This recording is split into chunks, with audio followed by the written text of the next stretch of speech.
เรียมสอบพี่น้องกูเริ่มถอดใจได้พี่น้องกลัวจีเศร้าแล้วกลัวจีเศร้าแล้วกูเริ่มถอดใจแล้วกูเมื่อย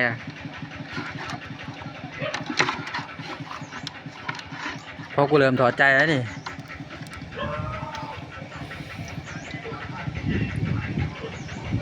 จัดไปซองเนาะหลังจากกูเริ่มถอดใจกูว่าจีเศร้าแล้วกูเมื่อยก็รวยไปซอง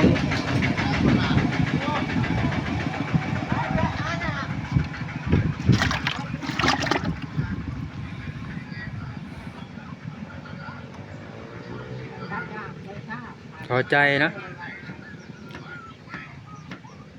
ไปใช้ประทัดชั่วโมงมือหนึ่งเพราะว่าตอนแรกอะจนค่ำจนเด็กตอนแรกอะเราก็เห็นไหมถอดใจว่าสิเศร้าว่าสิหยุดว่าสิพักก็ได้นี่เฮ็ดให้กูไปได้รอกูอีกได้เนาะรอกูอีกแล้ว